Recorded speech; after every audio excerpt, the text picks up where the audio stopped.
সুপ্রিয় দর্শক, আসসালামু আলাইকুম। আপনাদের সামনে বরাবরের মতো উপস্থিত হয়ে গেছে আমি পুষ্টিবিদ নাহিদা আহমেদ। মেয়েরা বরাবরই একটু কিন্তু লাজুক প্রকৃতির হয়ে থাকে।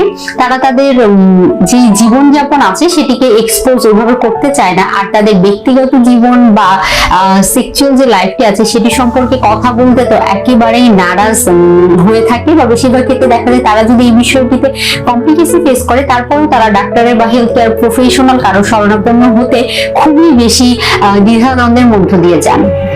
অনেক ক্ষেত্রে দেখা যায় বিভিন্ন রোগের জটিলতার কারণে, বিভিন্ন ওষুধের পার্শ্ব প্রতিক্রিয়ার কারণে, বা সামাজিকতার বিভিন্ন ধরনের হীনমন্যতার যে কারণগুলো আছে সেগুলোর কারণেও কিন্তু অনেক মেয়েদেরই সেক্সুয়াল যে ডিজায়ার সেটি কিন্তু কম থাকে, কিন্তু তারা এই বিষয়টিতে কোনো রকমের কোনো পদক্ষেপ গ্রহণ করেন না।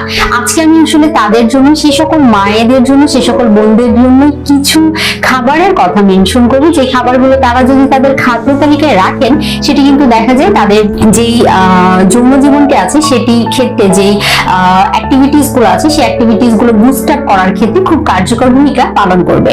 সবার প্রথমে যদি বলতে হয়, খাদ্য তালিকায় আপনি অবশ্যই রাখার চেষ্টা করবেন লাইকোপেন সমৃদ্ধ যে সকল খাবার আছে সেগুলো। লাইকোপেন বলতে হচ্ছে লাল রঙের ফলমূল, সবজি, তার মধ্যে হতে পারে টমেটো, তরমুজ, হতে পারে লাল শাক, আনার, এগুলো।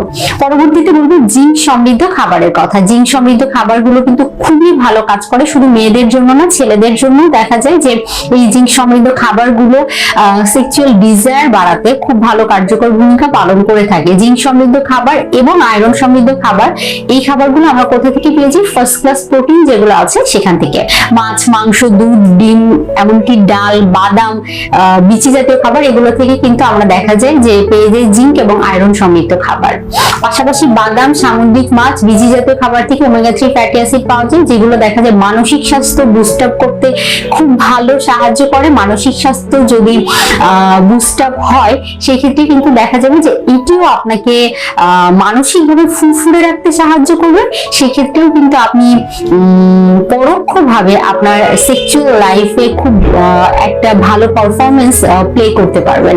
তো বেশিরভাগ ক্ষেত্রে দেখা যায় আরেকটি বিষয়, মেয়েরা বিয়ের পরবর্তী সময় নিজেদের শারীরিক স্বাস্থ্যের কথা বা নিজের স্বাস্থ্য যে ভালো রাখতে হবে, নিজেকে ফিট রাখতে হবে, নিজেকে ওয়েল মেইনটেনেন্স রাখতে হবে, এই বিষয়টি একেবারেই দেখা যায় যে অনেকেই একটু এড়িয়ে চলেন, মনে করেন বিয়ে তো হয়েই গিয়েছে।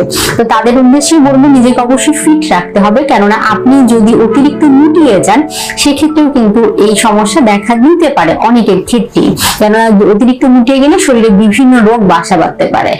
সেজন্য চেষ্টা করতে হবে ফিট এবং হেলদি লাইফস্টাইল লিড করার। অতিরিক্ত ভাজা পোড়া, বাইরে ডুবো তেলে মশলা দিয়ে তৈরি করা খাবার, চিনি জাতীয়, মিষ্টি জাতীয় খাবার এড়িয়ে চলতেই হবে, কেননা এই জাতীয় খাবারগুলো যৌন আকাঙ্ক্ষা কমিয়ে দেয়। তো সেই জন্য যাদের এই সেক্সুয়াল ডিজায়ারটা অনেক কম তাদের উদ্দেশ্যে আমি বলবো এই খাবারগুলো এড়িয়ে চলবেন। পাশাপাশি সাদা চাল, সাদা আটার তৈরি খাবার, পাউরুটি, তারপর বাইরে থেকে কিনে নিয়ে আসা বিস্কিট যেগুলো আছে, ফাস্টফুড আইটেম, এগুলো এড়িয়ে চলার চেষ্টা করতে হবে। আর অবশ্যই খাদ্য তালিকায় পর্যাপ্ত পরিমাণে ফলমূল, শাকসবজি রাখতে হবে, যেগুলো অ্যান্টিঅক্সিডেন্টের উৎস হিসাবে কাজ করে। অ্যান্টিঅক্সিডেন্ট আপনার বডিতে ফ্রি রেডিক্যালস যেগুলো আছে সেগুলোকে কিন্তু কমিয়ে দিয়ে আপনার শরীরকে সুস্থ রাখার জন্য, আপনার শরীরকে রোগমুক্ত রাখার জন্য সাহায্য করে থাকে।